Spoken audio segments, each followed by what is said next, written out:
আসসালামু আলাইকুম। আশা করি আল্লাহর রহমতে সবাই ভালো আছেন। আজকে আমি যে গাড়িটা নিয়ে কথা বলবো, এই গাড়িটার model Ashok Leyland 10-12 dump truck.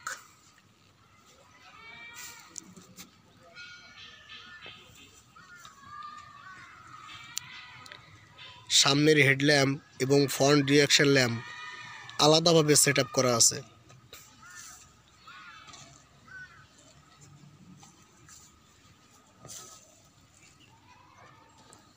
এটা হচ্ছে ফ্রন্ট ডিরেকশন ল্যাম্প, হেডল্যাম্প। এই হেডল্যাম্পে যথেষ্ট পরিমাণ আলো প্রদান করে, যা ড্রাইভারকে দূর দূরান্তে দেখতে সাহায্য করে। যদি সামনে থেকে নিচের অংশ দেখি, দেখুন এখানে একটা রেডিয়েটর এবং ইন্টারকুলার গার্ড দেওয়া আছে। এটা দেওয়ার ফলে আপনার গাড়িটা ছোটোখাটো যে কোনো দুর্ঘটনার হাত থেকে রেডিয়েটর এবং ইন্টারকুলারকে রক্ষা করবে। সামনের এক্সেলটি আই সেকশন রিভার্স ইলিওয়ার টাইপ।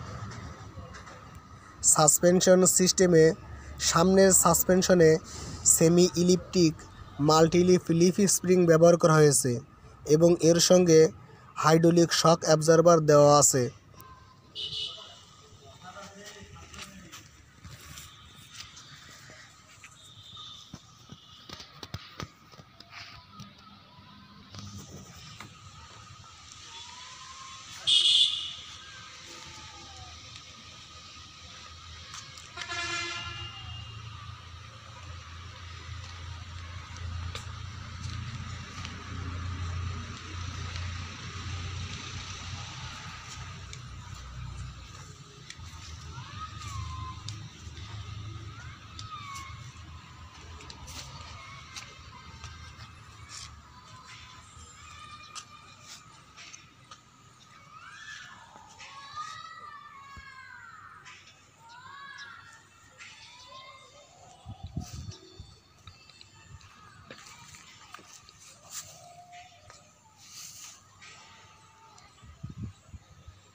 স্পেয়ার টায়ার সহ এই গাড়িতে মোট 7টা টায়ার দেওয়া আছে। সামনে 2টা, পিছনে 4টা এবং স্পেয়ারে 1টা, টোটাল 7টা টায়ার। এবং টায়ার সাইজ 8-25-16। সবগুলোই নাইলন সুতার টায়ার।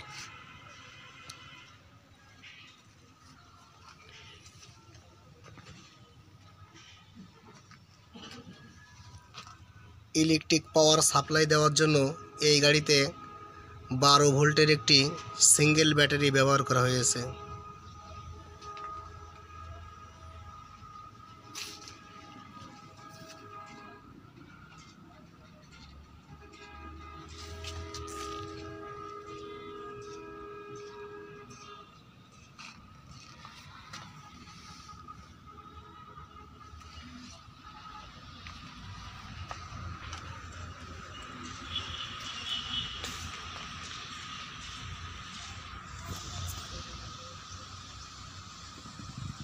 এখন আমরা গাড়ির ডাম বডি বা লোড বডিটি উঁচু করে দেখাবো। এখন আমরা কেবিনের ভিতরের দৃশ্যটা দেখব।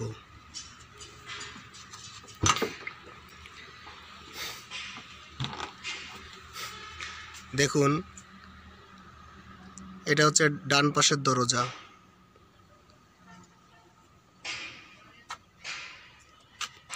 এখানে দরজার একটা হাতল দেওয়া আছে।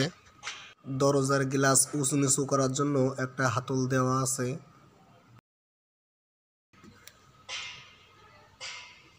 লক সিস্টেম এবং এখানে একটা দেওয়া আছে। যদি ডান পাশ থেকে আমরা কেবিনের ভিতরের দৃশ্যটা দেখি, তাহলে এমনটা দেখাবে।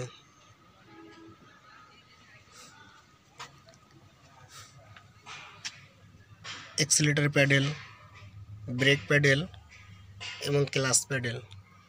যেহেতু এই গাড়িতে বস কোম্পানির লাইন পাম্প ব্যবহার করা হয়েছে, সেই কারণে এখানে যে অ্যাক্সিলারেটর প্যাডেলটি আছে এটা কিন্তু মেকানিক্যাল, ইলেকট্রিক কোনো অ্যাক্সিলারেটর প্যাড এখানে নাই।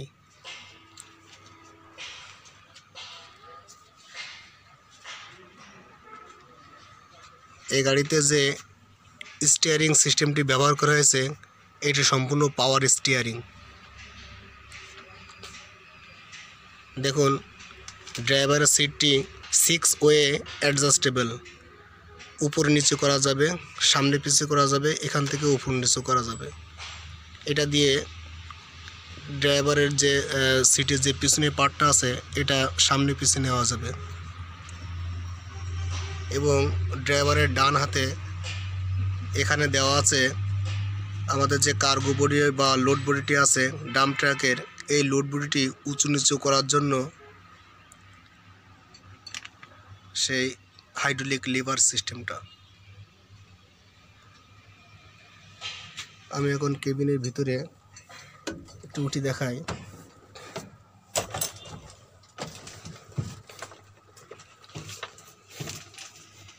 এখানে একটি semi digital instrument cluster metre board ব্যবহার করা হয়েছে। এখানে আছে এয়ার প্রেশার মিটার, এটাও এয়ার প্রেশার মিটার। এখানে কিলোমিটার পার ঘন্টায় দেখাবে, এখানে দেখাবে আরপিএম, হিট মিটার এবং ফুয়েল মিটার। এবং এছাড়া এখানে একটা ডিজিটাল ডিসপ্লে দেওয়া আছে এবং এখানেও একটা দেওয়া আছে। যেহেতু ডাম্প ট্রাকটা বিভিন্ন জায়গায় মালামাল, মাটি, বালু, ইট বহন করে, সেক্ষেত্রে এটা চালনা করার চাইতে গাড়ির ইঞ্জিনটা বেশি স্টার্ট থাকে। সচরাচর আমরা যারা গাল্ফ অয়েল ব্যবহার করি, কোম্পানি বলে থাকে 10,000 কিলোই এই অয়েলটা চেঞ্জ করার জন্য, কিন্তু ডাম্প ট্রাকের ক্ষেত্রে দেখুন এখানে ঘন্টা এবং কিলোমিটার দুইটাই ব্যবহার করতে পারবেন। এখানে উঠবে কিলোমিটার এবং এখানে উঠবে ঘন্টা। এই যে দেখুন এখানে দেখাচ্ছে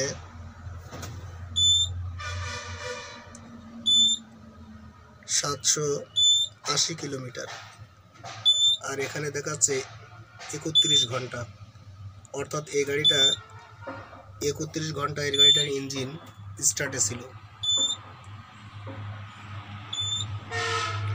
এছাড়া ড্রাইভারের প্রয়োজনীয় আনুষঙ্গিক সকল সিম্বল বা দিক নির্দেশক চিহ্ন এখানে দেওয়া আছে।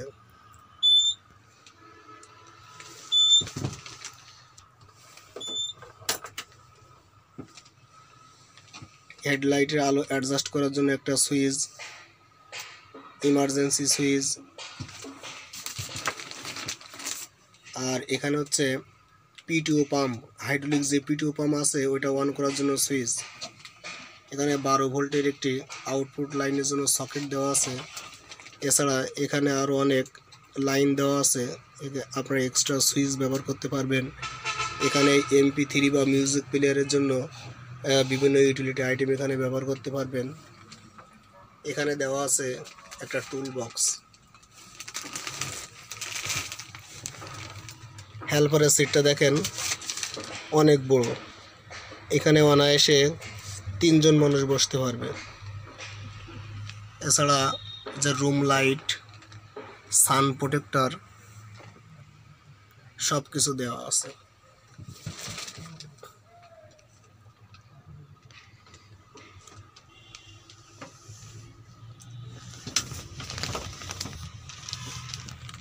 পার্কিং ব্রেক ওয়ান অফ যে সুইচ আছে সেটা এখানে দেওয়া আছে এবং পার্কিং ব্রেকটি সম্পূর্ণ পেনিয়ামেটিক। আর যেহেতু এই গাড়িতে লাইন পাম্প ব্যবহার করা হয়েছে সেজন্য এই গাড়ির ইঞ্জিনটা বন্ধ করার জন্য এখানে যে স্টপার কেবল দেওয়া আছে।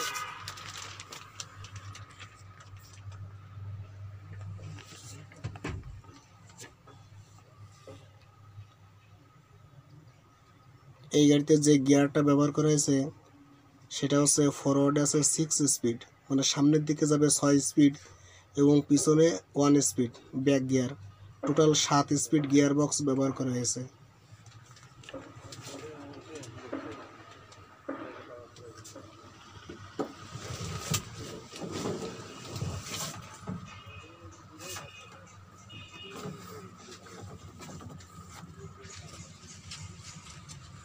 এবং কেবিন থেকে নামার জন্য এখানে দেখেন 2 স্টেপ ফুট স্টপ দেওয়া আছে। এটা দেওয়ার ফলে আপনি কেবিন থেকে খুব সুন্দরভাবে দ্রুত নামতে পারবেন, উঠতে পারবেন, আপনার কাপড় ছিঁড়বে না বা পায়ে রগে টান লাগবে না। এখন আমরা গাড়ির এই যে পিছনের যে ডাম যে বডিটা আছে এই বডিটা কিভাবে উঁচু নিচু করতে হয় সেই প্রসেসটা দেখাবো। সেজন্য প্রথমে গাড়ির ইঞ্জিনটা স্টার্ট দিয়ে নিব।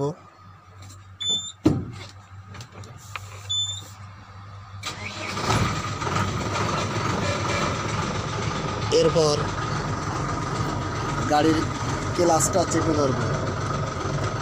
ক্লাচ চেপে এখানে একটা এই যে সুইচ আছে পিটিও পাম্পের, এটা অন করব। সবসময় কিন্তু ক্লাচটা চেপে ধরতে হবে। দেখুন আমার এই যে ক্লাচ চেপে ধরা আছে। এখন আমি এই যে টিপার যে উঁচু নিচু করার জন্য যে লিভার ইউনিট আছে সেই লিভার ইউনিটের এখানে এই যে লাল যে এই সুইচটা আছে এটা উপরে উঠাই দিব। এরপর এই যে পিছনের যে লকটা দেখছেন এই লকটার এখানে 2 হাতের আঙ্গুল দিয়ে এভাবে ধরবো, ধরে উপরের দিকে টান দিব, দিয়ে আস্তে আস্তে এটা উপরের দিকে ওঠাবো। ওটা এই যে ছেড়ে দিলাম। এরপর আমার যে ক্লাচ ধরা আছে পাই, এই ক্লাচটা আস্তে আস্তে ছেড়ে দিব।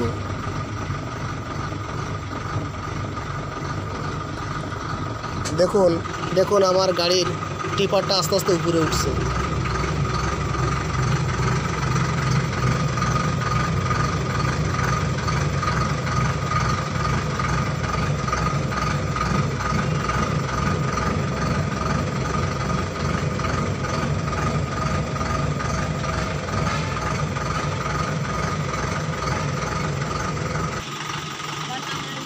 এই যে দেখুন টিপারটা ফুল উপরে উঠে গেছে। এখন যদি এই টিপারটা আবার নিচে নামাতে চাই তাহলে আমাকে আবার ক্লাচ চেপে ধরতে হবে। এই যে দেখুন আবার ক্লাচ চেপে ধরা আছে। এরপর এখানে যে লিভারটা আছে এই লিভারটার নিচের লকটা 2 আঙ্গুল দিয়ে এভাবে উঁচু করে ধরবো, ধরে আস্তে আস্তে আবার নিচের দিকে নিয়ে আসবো।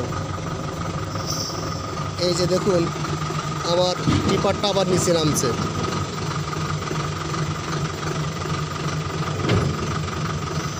এরপর এই লিভারটা আমি আবার মাঝ বরাবর এখানে রেখে দেব। তারপর আমার এখানে এই যে ক্লাচ কিন্তু চাপা আছে, ঠিক আছে, ক্লাচটা আমি ছেড়ে দেবো আস্তে আস্তে এবং ওই পাওয়ার সুইচটা অফ করে দেব। এটা হচ্ছে হাইড্রোলিক এই যে ডামটা উঁচু নিচু করার প্রসেস। নিচু করেন।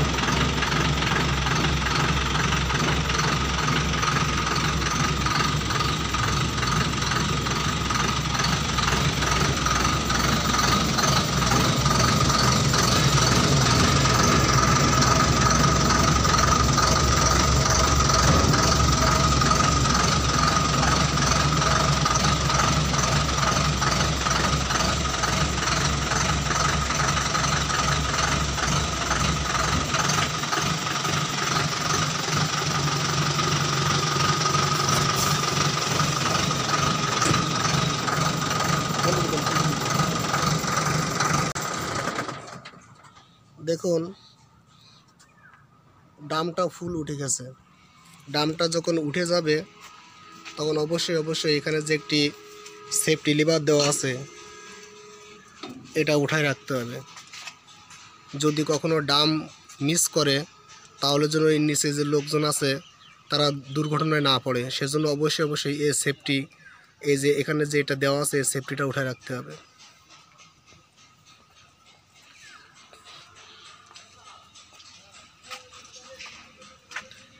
দেখুন পিছনের সাসপেনশনে মাল্টি লিফ স্প্রিং ব্যবহার করা হয়েছে। এখানে যে লিফ স্প্রিং হ্যাঙ্গারটা দেওয়া আছে এটা খুবই শক্তিশালী এবং মজবুত।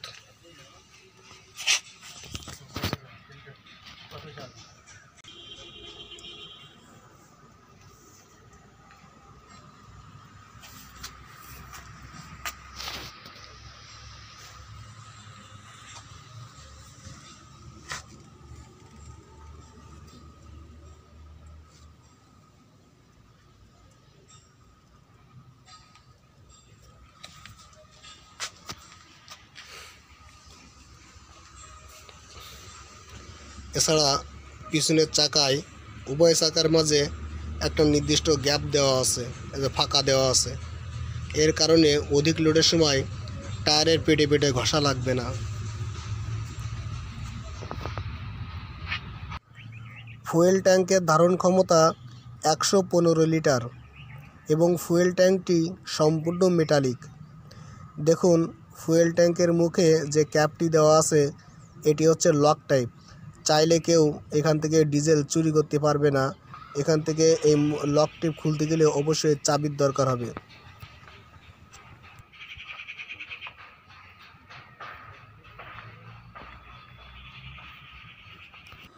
লোড বডি বা কার্গো বডিটির দৈর্ঘ্য 12.58 ফিট, প্রস্থ 6.63 ফিট এবং উচ্চতা 1.88 ফিট। যদি আমি এটা ইঞ্চিতে বলি তাহলে দৈর্ঘ্য 151 ইঞ্চি এবং প্রস্থ 79.5 ইঞ্চি এবং উচ্চতা 22.5 ইঞ্চি। মেঝের পুরুত্ব 8 মিলিমিটার এবং সাইডে 4 মিলিমিটার এবং পিছনে 6 মিলিমিটার। সর্বোচ্চ টিপিং অ্যাঙ্গেল 42 ডিগ্রি। পিছনের সাসপেনশনে semi elliptic multileaf leaf spring, যেটা শ্যাকল টাইপ, এবং এর সঙ্গে হেল্পার লিফ স্প্রিংও দেওয়া আছে।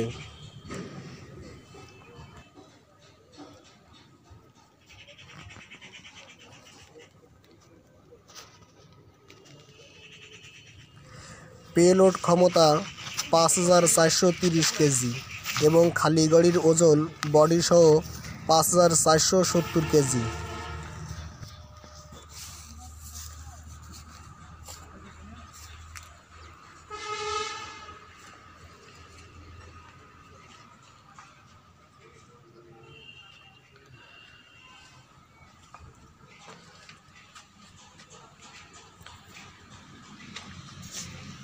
ব্রেকিং সিস্টেমে সার্ভিস ব্রেক হিসেবে full air dual line S cam brake ব্যবহার করা হয়েছে এবং পার্কিং ব্রেক হিসেবে স্প্রিং অ্যাকচুয়েটেড নিউমেটিক, যেটা শুধুমাত্র পিছনের চাকার জন্য পার্কিং ব্রেক ব্যবহার করা হয়েছে।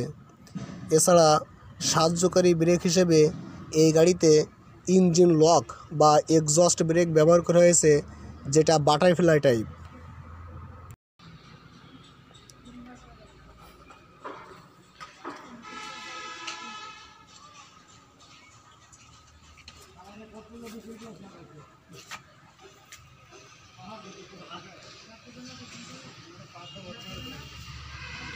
Hydraulic oil reservoir tank.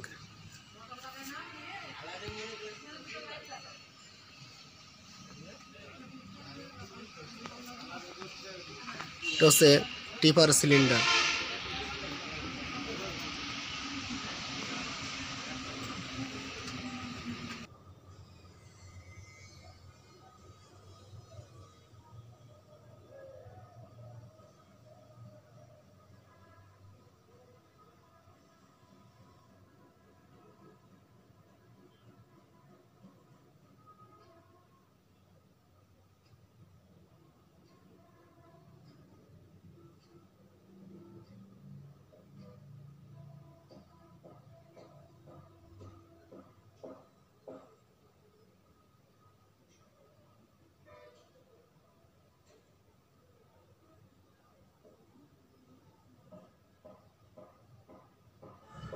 এই গাড়ির চ্যাসিসটি সম্পূর্ণ ল্যাডার টাইপ এবং ক্রস মেম্বারগুলো বোল্টেড অবস্থায় আছে এবং এর channel section 206 millimetre, flange wide 76 millimetre এবং depth 6 millimetre.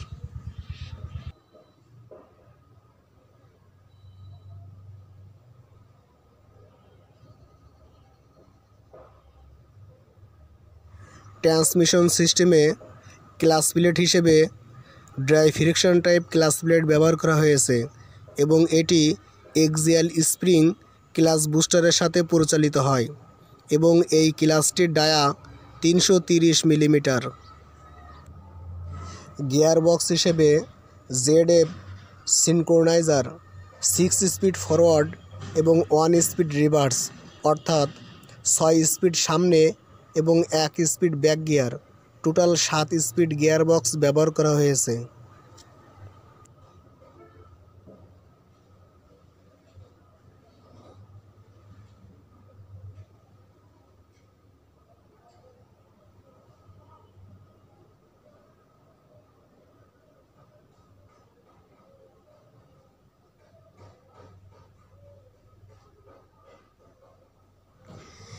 Engine H series 4 cylinder turbocharger এবং ইন্টারকুলার যুক্ত ইঞ্জিন।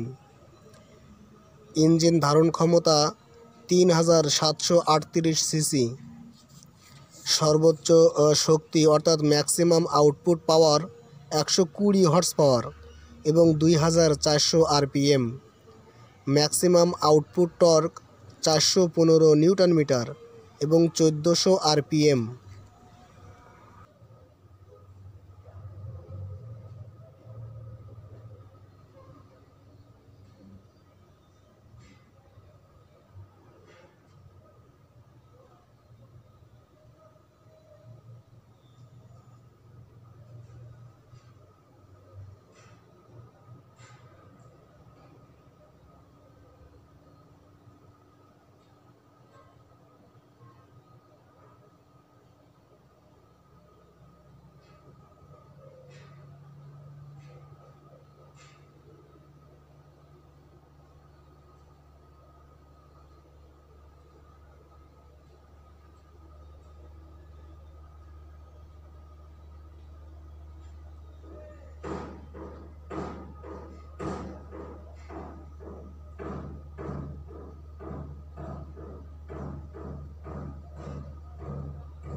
ফুয়েল ইনজেকশন পাম্প হিসেবে বস কোম্পানির ইনলাইন ফুয়েল পাম্প ব্যবহার করা হয়েছে, অর্থাৎ এই গাড়িতে যে ফুয়েল পাম্পটি ব্যবহার করা হয়েছে এটি সম্পূর্ণ ইনলাইন লাইন পাম্প।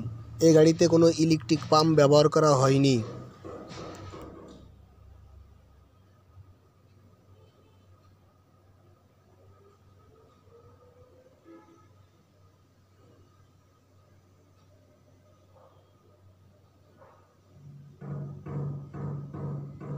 এই 10-12 ডাম্প ট্রাকের কেবিনটাকে বলে সিঙ্গেল কেবিন, আর এই সিঙ্গেল কেবিন ওঠানামা করার জন্য কোনো হাইড্রোলিক অপারেটিং সিস্টেম নাই।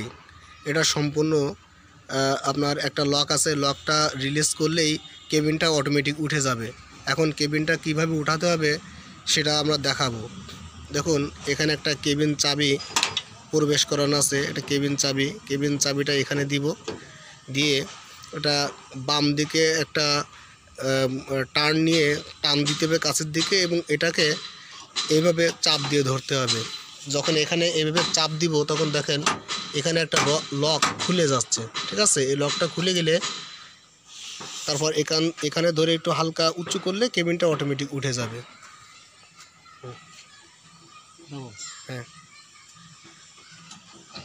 এই যে দেখুন কেবিনটা অটোমেটিক উঠে গেছে।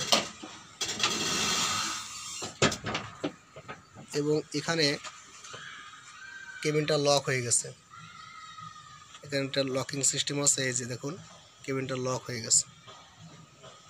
এখন আমরা কেবিনটা আবার নামাবো।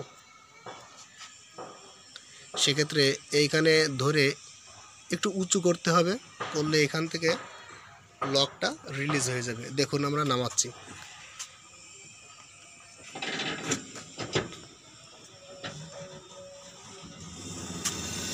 এবং সবসময় এখানে যে লিভারটা আছে লিভারটা দেখে নেবেন। এই যে কেবিনটা অটোমেটিক লক হয়ে গেছে। যদি কেবিনটা কখনো আনলক হয়ে যায় দুর্ঘটনাবশত, তার জন্য এখানে দেখুন একটা সুইচ দেওয়া আছে। যদি এই কেবিনের লকটা এখান থেকে ছুটে যায় তাহলে এই কেবিনের এই যে সুইচটা দেওয়া আছে এই সুইচটা সাথে সাথে অন হয়ে যাবে এবং ড্যাশবোর্ডে ড্রাইভারকে সিগন্যাল দিবে যে কেবিনের লকটা ছুটে গেছে। এখানে যে কার্গো বডি বা লোড বডিটি ব্যবহার হয়েছে, দেখুন এই লোড বডিটি আপনি সব পাশ থেকে খুলতে পারবেন, অর্থাৎ 3 পাশ থেকে খুলতে পারবেন। এটা হচ্ছে গাড়ির ডান পাশ থেকে যে এখান থেকে লক ছুটাই দিলে এই বডির এই ডান পাশের পার্টটা খুলে যাবে।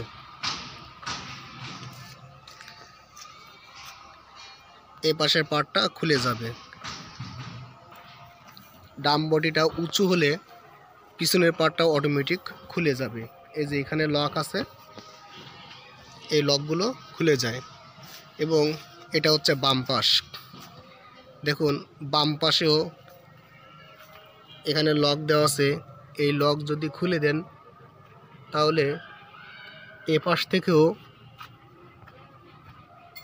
বডির এই সাইডটা খুলে রাখা যাবে। সেক্ষেত্রে আপনারা যদি এই গাড়িতে ইট, বালি বা যে কোনো ধরনের মালামাল আপনারা বহন করেন তাহলে কিন্তু খুব অনায়াসে এই পার্টটা খুলে মালামাল লোড আনলোড করতে পারবেন। বডিতে যে পার্কিং যে ল্যাম্পগুলো দেওয়া আছে এগুলো সম্পূর্ণ ডিজিটাল। এই দেখুন এলইডি।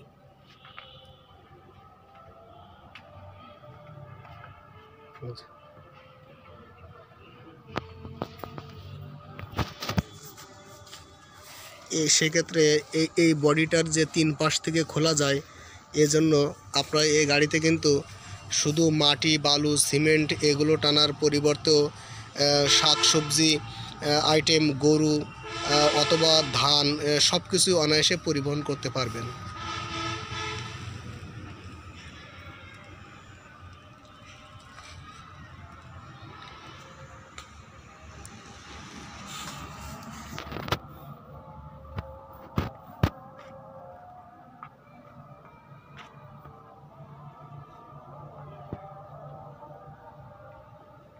এই গাড়িটা আকারে ছোট হওয়ায় গ্রাম্য রাস্তা, গলি সবখানে অনায়াসে সহজে চলাচল করতে পারবে।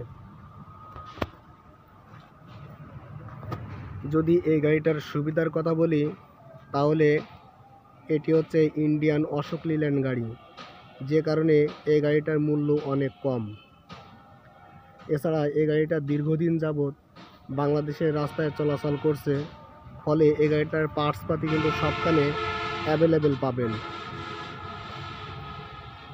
এই গাড়িটার পার্টসপাতি অশোক লিল্যান্ডের যে 10-12S, 10-12L, 12-14 যে গাড়িগুলো আছে সেই গাড়ির ইঞ্জিন এবং এই গাড়ির ইঞ্জিনটা একই হওয়ায় এর মালামাল কিন্তু সবখানে আপনারা অ্যাভেলেবেল পাবেন। এছাড়া এই গাড়ির বডিটা 3 পাশ থেকে অনায়াসে খোলা যায়, যে কারণে আপনারা মালামাল লোড আনলোড করতে পারবেন। শুধুমাত্র যে মাটি, বালু এইসব লোড করবেন সেটাও কিন্তু না। আপনারা চাইলে কিন্তু এই গাড়িটা মানে সাইজে ছোট হয় আপনার ট্রাকের মতো ব্যবহার করতে পারবেন এবং সব ধরনের মালামাল এই বডিতে পরিবহন করতে পারবেন। এবং এই গাড়িতে 120 হর্স পাওয়ারের একটা ইঞ্জিন ব্যবহার করার ফলে মাইলেজ প্রায় আপনারা 7 থেকে 8 কিলোমিটার মাইলেজ অনায়াসে পাবেন।